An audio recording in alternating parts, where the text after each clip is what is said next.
Layla and Oliver Morrison's townhouse in a quiet suburban neighborhood of Chicago appeared perfectly ordinary from the outside, blending seamlessly with the surrounding homes.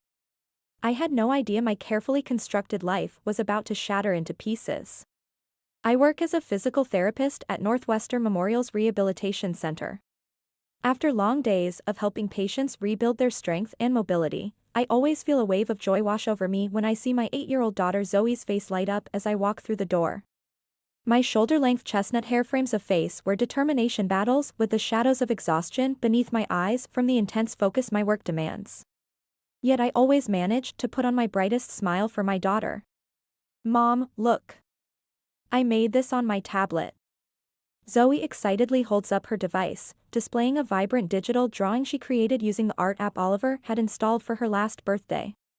"That's beautiful, sweetheart." I take her tablet and pause to fully appreciate her creation before setting it on the charging stand. The digital artwork depicts 3 figures, a father, a mother, and Zoe herself in the center, all holding hands against a background of swirling colors. A knot forms in my chest as I notice the notification bar on my phone still empty. Oliver hasn't been physically home for nearly 3 months, with his essential client project keeping him away. Oliver works as an IT security consultant for major corporations and swept me off my feet 13 years ago in graduate school with his confident charisma and seemingly genuine warmth. His practical approach to problem-solving had impressed me as I pursued my master's in physical therapy. Our marriage had appeared solid, at least on the surface. After Zoe was born, we both threw ourselves into creating the perfect balance of career success and family time, curating what our neighbors often referred to as the ideal modern family. 3 months ago, however, everything began to shift when Oliver announced he'd been assigned to an important client with significant security challenges.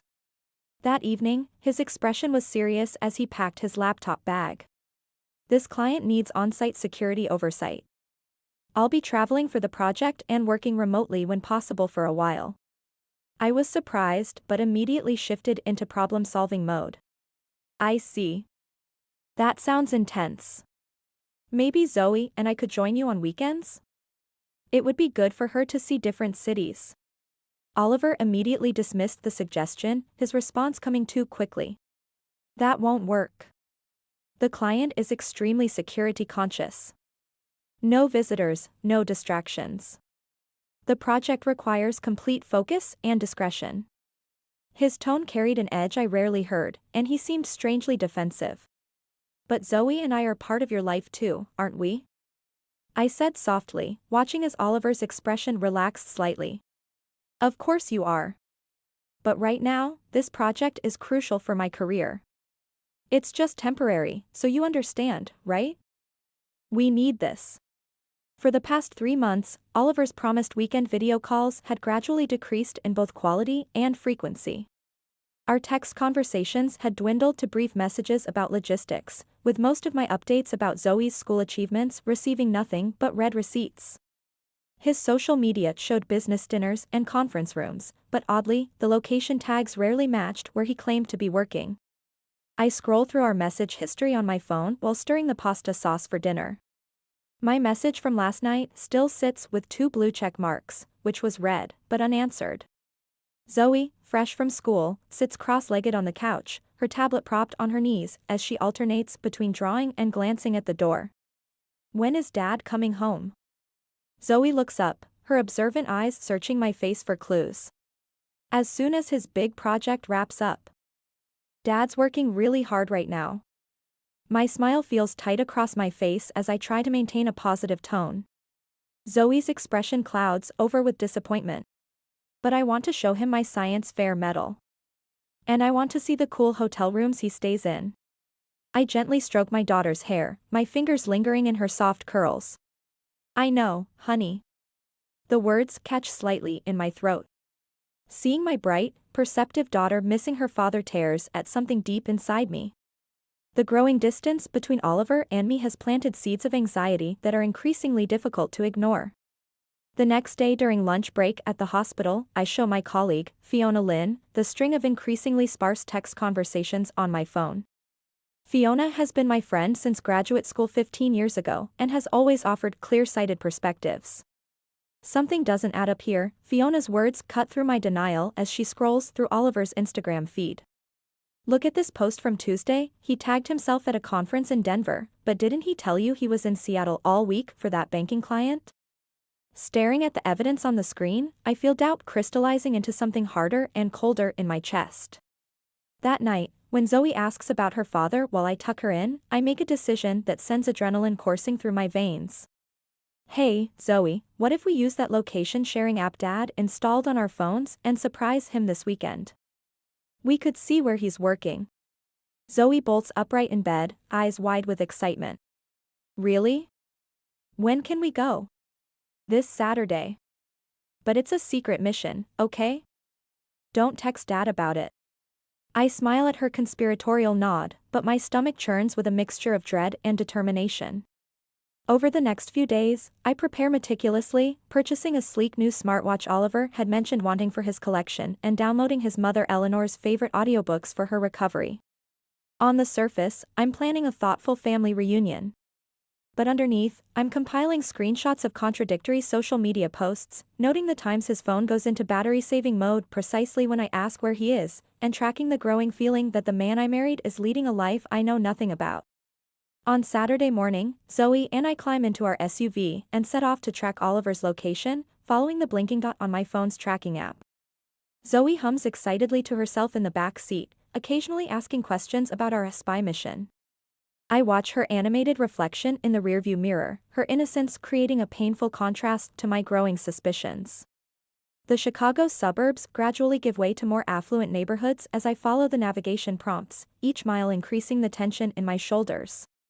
As I grip the steering wheel, memories flood back of when I first met Oliver's mother, Eleanor, during our graduate school days. Dad always said Eleanor makes the best chocolate chip cookies in the world, right? Zoe's voice pipes up from the back seat. Yes, she really does, I reply with a forced smile. In truth, Eleanor Morrison had initially been warm and supportive of our relationship. During our first years of marriage, she invited us to every family gathering and cultural event. When Zoe was born, she even stayed for 2 weeks to help us adjust to parenthood. The claim that she needed special care had genuinely concerned me when Oliver first mentioned it. Will Grandma be okay? Zoe asks, her voice tinged with worry. I'm sure she will, I answer brightly, hiding my confusion. The reality is that I've received almost no actual details about Eleanor's supposed health issues. Oliver had mentioned something vague about cardiac concerns, but deflected when I asked for specifics. As I follow the GPS directions to an upscale neighborhood I've never visited before, the scenery transforms into expansive properties with manicured landscapes. We're getting close, I tell Zoe, who presses her nose against the window. Wait. I slow the car as I check the address against the location on my tracking app. This exclusive gated community is nothing like the modest suburban home where Eleanor has lived for decades. What's even more surprising is the property itself, a stunning modern home with professional landscaping and a 3-car garage visible from the street. Is this where Dad's staying for work? Zoe asks, clearly impressed. I am not sure, I answer truthfully. What catches my eye next is a sleek electric scooter parked beside the garage, smaller than adult-sized but clearly more expensive and sophisticated than Zoe's basic model. Mom, look at that cool scooter. Who does it belong to? Zoe points excitedly. I don't know, honey. Maybe it belongs to someone who lives nearby, I reply, my unease growing with each second. After parking on a side street where our car won't be immediately visible, I check my appearance in the mirror. I've dressed carefully today in a sleek navy dress that Oliver once complimented, and even scheduled an early morning salon appointment for a blowout. A bitter taste fills my mouth as I realize I'm still trying to look perfect for a man who might be living a complete lie. Ready for our surprise visit? I ask Zoe with forced cheerfulness, though anxiety floods my chest. Fiona's warning echoes in my mind, the location tags don't match his stories. As we walk toward the house, checking the location app one more time to confirm we're in the right place, a woman walking a golden retriever approaches from across the street. With a jolt, I recognize her from Eleanor's social media posts, Patricia Weber, Eleanor's book club friend. Well, if it isn't Layla. Patricia calls out with genuine surprise. It's been ages since I've seen you. And is this Zoe? My goodness, you've grown so tall. She says. Hello, Patricia, I managed to reply, maintaining my composure. It's nice to see Eleanor doing so well with her community involvement again, Patricia continues warmly. I just saw her leading the charity auction at the community center last weekend. Such energy for a woman her age. She says. I feel as though the ground beneath me is shifting. Eleanor has been actively involved in community events? According to Oliver, she could barely manage daily activities without assistance. I understood she wasn't feeling well recently, I say cautiously, watching Patricia's reaction. Oh. That's strange, Patricia tilts her head in confusion. She seemed perfectly fine organizing the entire spring fundraiser. And those events she's been hosting at this lovely new place are simply wonderful, she says. Events? The word escapes my lips before I can stop it. Yes, the family gatherings. Oliver seems so happy these days, Patricia continues obliviously. And that little boy, Hunter, I think? He is absolutely adorable. Such a charming child, always hugging Eleanor and calling her grandma. It's heartwarming to see them all together, she continues. I feel dizzy with shock, the world tilting sideways as Patricia's words sink in. Oliver has been here with another child? A boy who calls Eleanor a grandma? Mommy? Zoe tugs at my hand, looking up with confusion written across her face. I force myself back to reality, plastering on a calm expression I don't feel. Thank you for catching us up, Patricia. We should let you continue your walk, let's catch up properly soon. I quickly take Zoe's hand and start walking toward the imposing modern house. Is Eleanor really okay? Zoe asks, her analytical mind already working through the contradictions. It seems that way, I answered distractedly, my thoughts racing through possibilities. Has Oliver been lying to me this entire time? Why create such an elaborate deception? And who is this little boy Patricia mentioned?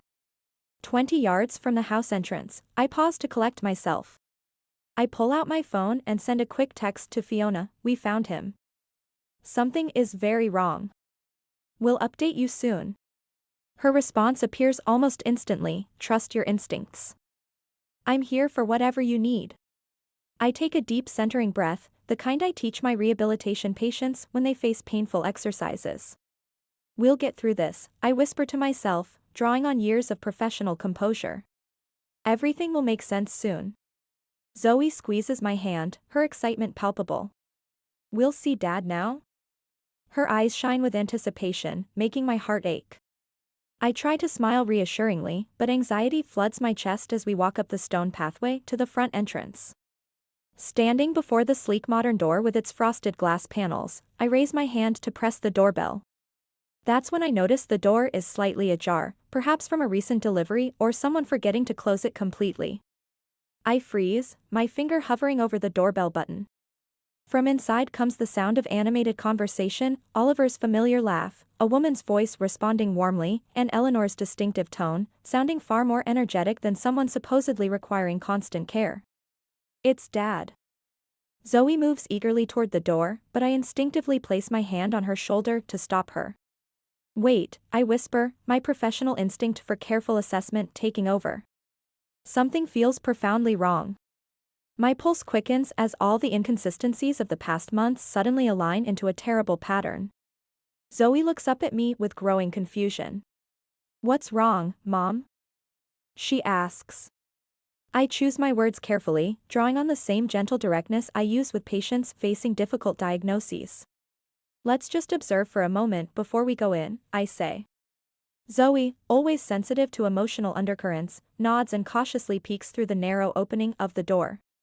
Several seconds pass before her expression transforms, bewilderment, confusion, and then something deeper, more painful crossing her young features. She turns back to me, her face pale. Mom, you should look, she whispers, her voice trembling in a way I've never heard before. I bend down to peer through the gap, and the scene before me confirms my worst suspicions. The spacious, sunlit living room showcases modern furniture I've never seen before. Oliver sits on a designer sofa with a woman nestled comfortably beside him. She appears to be around my age, with shoulder-length blonde hair styled in an elegant bob, wearing the kind of casual luxury clothes that populate Oliver's Instagram feeds. Her head rests on his shoulder while his arm encircles her waist in a gesture of familiar intimacy. At their feet, a boy around 6 plays with what looks like an expensive robotics construction set spread across a plush area rug. Then Eleanor appears from what must be the kitchen, carrying a tray of refreshments. Her movements are fluid and energetic, showing no sign of the debilitating condition Oliver had described. "Oliver, Avery, I made those protein smoothies you like," Eleanor announces cheerfully. "Hunter, I brought those special organic fruit snacks you wanted," she says. "Thanks, Grandma." The little boy, Hunter, jumps up eagerly, his face lighting up. My heart hammers painfully against my ribs. "Grandma?" This child calls Eleanor a grandma with such natural affection. Avery must be this woman's name, and Hunter is. "Dad, can we finish building my robot now?" Hunter pats Oliver's knee insistently. "You promised we'd program it today," he says. Oliver smiles down at the boy with undisguised affection, the same tender expression he once reserved for Zoe's achievements.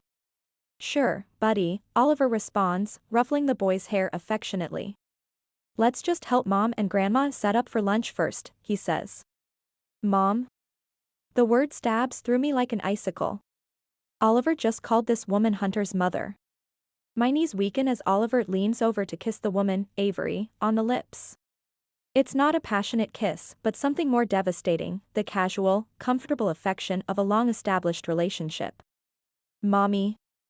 Zoe's voice breaks as she tries to speak, confusion and hurt evident in every syllable.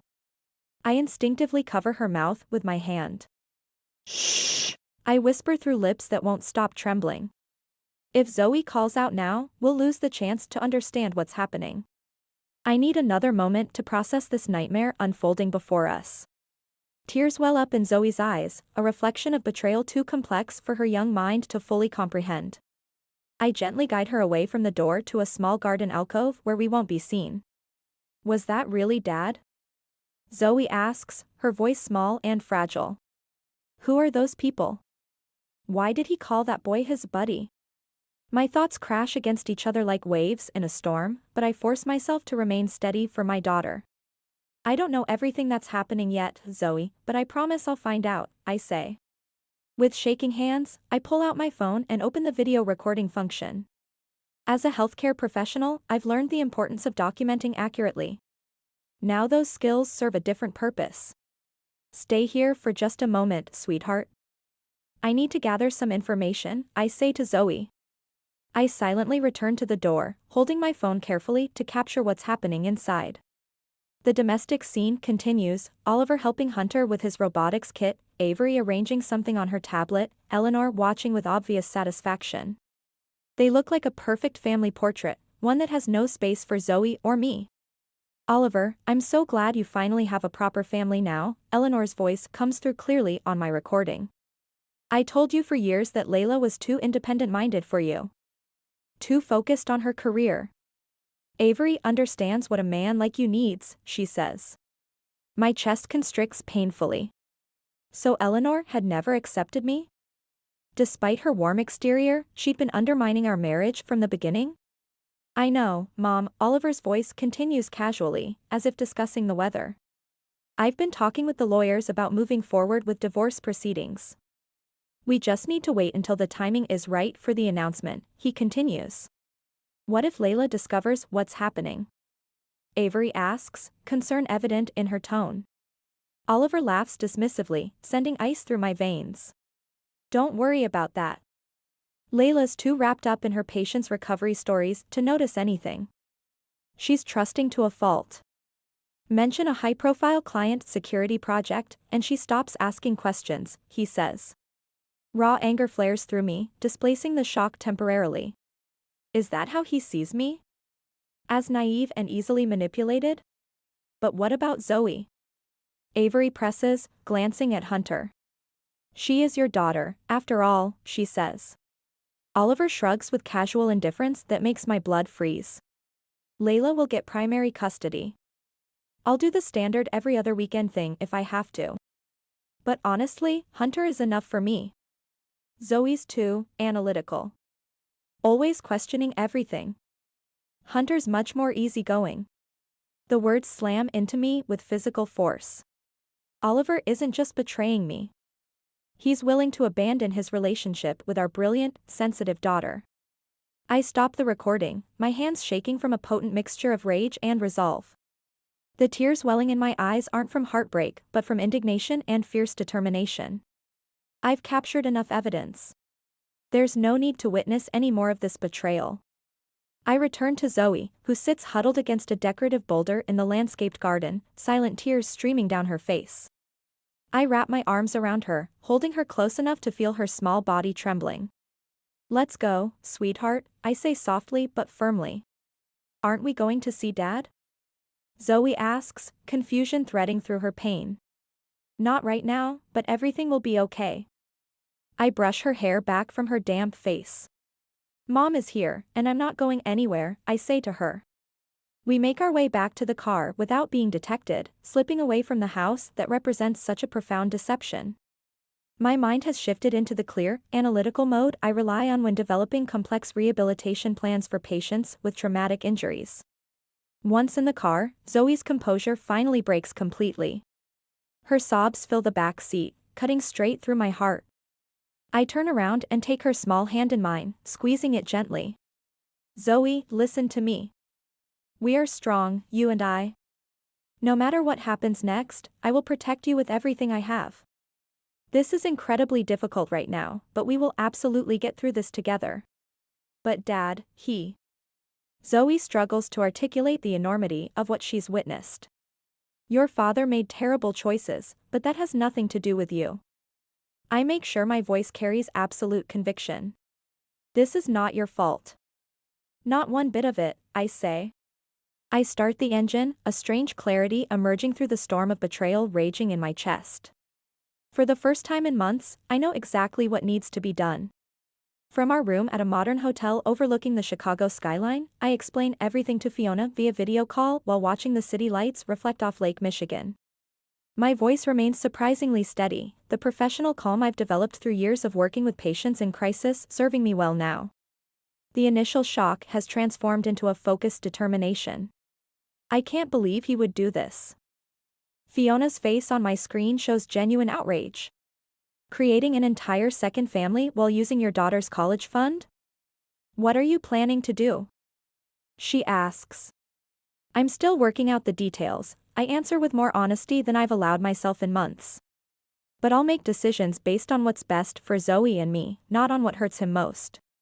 "Drive back tonight," Fiona urges, concern evident in her expression. "You can stay with us." "You shouldn't be processing this alone," she says. "Thank you." Her support warms me, a reminder that not all relationships are built on deception. "But tonight we'll stay here. I need to organize my thoughts and make some important calls before we return," I say. After ending the call, I check on Zoe. She has finally fallen asleep, emotionally drained from the day's revelations. Her tablet, usually clutched in her hand, lies forgotten on the bedside table. I gently carry her laptop bag and backpack inside from the car, surprised by how light and vulnerable she suddenly seems in sleep. Placing her carefully on one of the twin beds, I finally allow myself a moment alone with my emotions. In the bathroom, I stare at my reflection in the mirror. My eyes are red and swollen from tears I didn't realize I'd shed, but behind the hurt I recognize something familiar, the same determined look I see in my patients' eyes when they decide they will heal, regardless of the odds. "You are stronger than this," I tell my reflection firmly. "You will rebuild," I whisper to myself. Taking out my phone, I scroll through my contacts until I find one I'd saved from a colleague's difficult divorce 2 years ago. Tamara Weston, Family Law. With a deep breath that feels like my first in hours, I make the call. "Weston Legal Services," a composed voice answers. "I'd like to speak with Tamara Weston, please." "This is Layla Morrison. I need to see her as soon as possible tomorrow morning." Early the next morning, Zoe and I visit Tamara Weston's office in a renovated industrial building downtown. Tamara waits for us in reception as promised, a commanding presence in her 50s with shrewd, assessing eyes. This is what I recorded yesterday, I say, handing over my phone with the video ready. I've also compiled screenshots of contradictory social media posts and location data. Tamara reviews the evidence methodically while I explain our situation. Zoe sits in a child-friendly waiting area with books and art supplies. This is compelling documentation, Tamara concludes professionally. You've gathered exactly what we need. Now let me outline our strategic approach, she says. That afternoon, I leave Zoe with my mother Marion at her suburban home. Concern crosses Marion's face immediately when she sees our expressions. What's happened? Are you two all right? Her nursing background makes her sensitive to distress. I'll explain everything later, Mom, I say, guiding Zoe inside. Zoe, could you stay with Grandma for a while? I need to handle some important matters. When are we going to see Dad? Zoe asks in a small voice that breaks my heart. Not today, sweetheart, but everything will be okay. I promise. I kiss her head gently. Outside, Tamara waits in her car for our next steps. Did you take care of the financial precautions? She asks as I join her. Yes, exactly as advised, I reply with calm competence.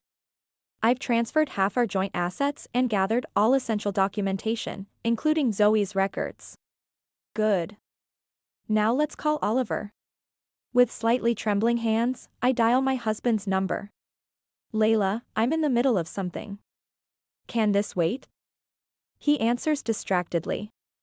I keep my voice neutral, drawing on my professional experience. I understand. I'm just letting you know I'll be at a 3-day therapy conference. Zoe's staying with my mother. Oh, that's fine, Oliver replies with poorly hidden relief. I'll touch base later in the week. Sure. Talk to you later. I end the call, disturbed by how easily I deceived a man living a complete lie. Perfect, Tamara nods approvingly. Now we have time to prepare properly. Tomorrow, we'll draft all necessary documents. Everything is prepared. Tamara and I arrive at Eleanor's house in her electric sedan, our strategy meticulously planned.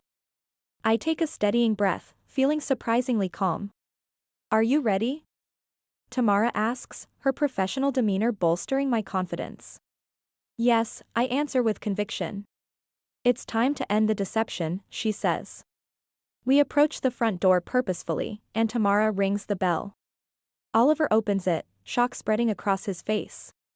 Layla? What are you doing here? His eyes dart nervously. You told me you were at a conference, he says. Hello, Oliver, I respond with clinical coolness. We need to talk, I continue. This isn't a good time, he protests quietly. My mother isn't feeling well. I laugh bitterly. Is that the problem? Or is it because Avery and Hunter are here? I ask. The color drains from Oliver's face as his facade crumbles. Who? I don't know what you're talking about, he stammers unconvincingly. Enough pretending, I state firmly. I know everything, Oliver, the double life, the lies, and your plans for Zoe's college fund, I say. Eleanor appears, her voice sharp with indignation. What is this commotion? You? How dare you show up unannounced? Eleanor, how are you today? I greet her with pointed politeness. I'm pleased to see your miraculous recovery from your supposed cardiac condition. Oliver, remove this woman immediately, Eleanor demands. That won't be happening, Tamara steps forward authoritatively. I'm Tamara Weston, family law attorney representing Layla Morrison. Avery appears behind them, attempting to hide Hunter who peeks around her curiously. I'll be brief, I say, entering despite their discomfort. Oliver, these are divorce petition citing abandonment and infidelity, with a petition for sole custody.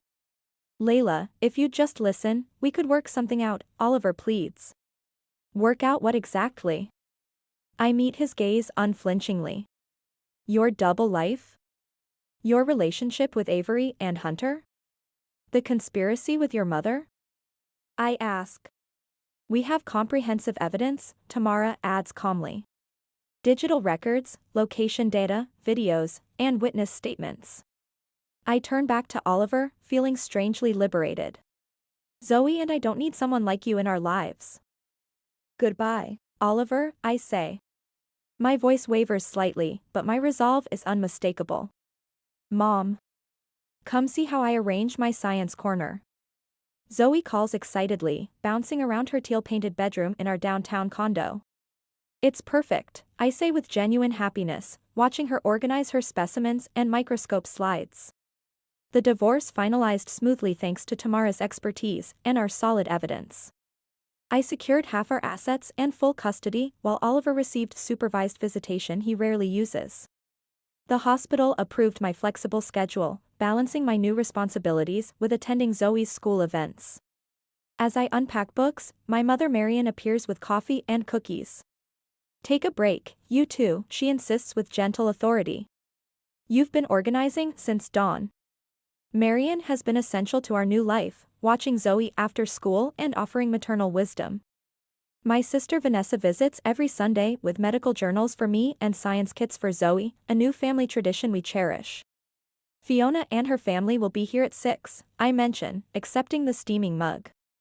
She's bringing Zoe's favorite vegetable lasagna to celebrate our new home, I say. Fiona's family has welcomed us into their lives, creating a support network that transcends mere friendship. Our condo buzzes with energy as we celebrate Zoe's 9th birthday. The living room displays her digital artwork and science experiments, creating a perfect blend of her talents. Marian, Vanessa, Fiona's family, and Zoe's school friends fill the space with laughter, while other friends join virtually on our wall-mounted screen. Happy birthday, Zoe. Everyone cheers as she blows out 9 candles on her science-themed cake.